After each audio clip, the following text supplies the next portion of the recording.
कार्तिक मास महात्म्य कथा अध्याय 1। जय श्री हरि, जय श्री कृष्ण। आज हम प्रारंभ कर रहे हैं कार्तिक मास की महिमा का। वो कथा जो हर उस व्यक्ति के जीवन को प्रकाशित करती है जो इस मास में श्रद्धा से दीप जलाता है, तुलसी की पूजा करता है और भगवान की कथा सुनता है। कहते हैं कार्तिक मास में जो एक बार भी भक्ति करता है वो जन्म जन्मांतर के पापों से मुक्त होकर वैकुंठ धाम को प्राप्त करता है। चलिए कथा का प्रारंभ करते हैं। नैमिषारण्य तीर्थ में 88,000 ऋषि एकत्र हुए थे। सभी ने सूत जी महाराज से निवेदन किया, हे महामुने, कृपा करके हमें उस पवित्र कार्तिक मास की महिमा सुनाइए जिसका श्रवण करने से जीव मुक्त हो जाता है। सूत जी ने नम्रता से उत्तर दिया, ऋषियों, यह कथा स्वयं भगवान श्री कृष्ण ने अपनी प्रिय पत्नी सत्यभामा को सुनाई थी। आज मैं वही दिव्य कथा आपको सुना रहा हूँ। एक दिन भगवान श्री कृष्ण द्वारिका में विराजमान थे। देवर्षि नारद जी उनके दर्शन कर वापस चले गए। उनके जाने के बाद सत्यभामा जी अत्यंत प्रसन्न हुई और प्रेम पूर्वक बोली, हे प्रभु, मैं धन्य हूँ कि इस लोक में मुझे आपका साथ मिला। 16,000 रानियों में भी आप मुझे अपने हृदय से लगाते हैं। आपने मेरे लिए इंद्र से युद्ध किया और कल्पवृक्ष तक मुझे दान में दिया। अब कृपा करके मुझे बताइए, कार्तिक मास का क्या महत्व है? ऐसा कौन सा व्रत या कर्म है जिससे आपका आशीर्वाद सदा मेरे साथ बना रहे? भगवान श्री कृष्ण मुस्कुराए और बोले, हे प्रिय सत्यभामे, तुम अत्यंत पुण्यशालीन हो। तुम्हारा यह प्रश्न केवल तुम्हारे ही हित का नहीं बल्कि समस्त मानव जाति के कल्याण का है। जब मैंने तुम्हारी इच्छा पूरी करने के लिए इंद्रलोक जाकर कल्पवृक्ष मांगा था तो इंद्र ने उसे देने से इनकार कर दिया। तब मेरे वाहन गरुड़ और इंद्र के बीच घोर युद्ध हुआ। इस युद्ध में गरुड़ के कान, पूंछ और पंख घायल हुए। उनके कान से तंबाकू, पूंछ से गोभी और रक्त से मेहंदी उत्पन्न हुई।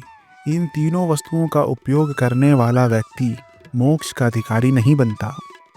और जब गरुड़ के 3 पंख गिरे तो पहले पंख से नीलकंठ पक्षी, दूसरे से मोर और तीसरे से चकवा चकवी उत्पन्न हुए। इन तीनों का दर्शन मात्र से ही शुभ फल प्राप्त होता है। यह सुनकर सत्यभामा ने विनम्रता से कहा, हे प्रभु, कृपा करके बताइए, मैंने पूर्व जन्म में कौन से कर्म किए थे जिनसे मुझे आपका सानिध्य प्राप्त हुआ?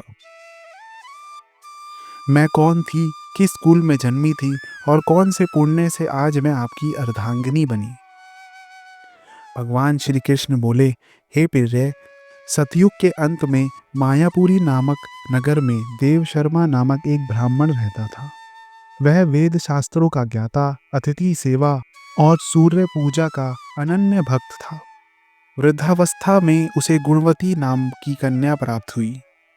उसने उस कन्या का विवाह अपने शिष्य चंद्र से कर दिया, जो स्वयं बड़ा विनम्र और धर्मप्रिय था। एक दिन दोनों पवित्र कुश और समिधा लेने हिमालय की तलहटी में गए। वहां अचानक एक भयानक राक्षस प्रकट हुआ। वे दोनों भय से कांप उठे और भाग नहीं सके। राक्षस ने उन दोनों का वध कर दिया, लेकिन उनके सत्य, धर्म और पूजा भाव के कारण मेरे पार्षद उन्हें सीधे वैकुंठ लेकर आ गए। लेकिन उनके सत्य, धर्म और पूजा भाव के कारण मेरे पार्षद उन्हें सीधे वैकुंठ लोक ले आए। क्योंकि जो व्यक्ति जीवन भर सूर्य की पूजा करता है वह मृत्यु के बाद मेरे धाम को प्राप्त करता है। वहाँ वह दिव्य रूप में चंदन की माला और सुशोभित वस्त्रों में सजकर निवास करने लगे। भगवान बोले, हे सत्यभामे, वही ब्राह्मण पुत्र और ब्राह्मण पत्नी आज के जन्म में तुम और मैं हैं। तुम्हारी वह श्रद्धा और सेवा ही तुम्हें मेरे समीप लाई है। तुम्हारे सत्कर्मों का यही फल है कि तुम आज मेरे साथ द्वारिका में सुख भोग रही हो। इस कारण भगवान श्री कृष्ण ने सत्यभामा को कार्तिक मास की कथा सुनाई। जो व्यक्ति इस माह में श्रद्धा से कथा सुनता है तुलसी पूजन करता है, दीप दान करता है और भगवान का नाम जपता है, वह ना केवल पापों से मुक्त होता है बल्कि उनके कुल का उद्धार भी हो जाता है। इसी के साथ कार्तिक मास का पहला अध्याय समाप्त होता है। जय श्री हरि, जय श्री कृष्ण दोस्तों। अगर आपको आज की कार्तिक मास महात्म्य कथा अध्याय 1 पसंद आया हो तो वीडियो को लाइक करें, कमेंट में जय श्री हरि लिखकर अपनी श्रद्धा जताएं और चैनल मेरे प्रभु को सब्सक्राइब करें ताकि कल का अध्याय 2 आप मिस ना करें। हर दिन हम सुनेंगे एक नई कथा, एक नई प्रेरणा। धन्यवाद।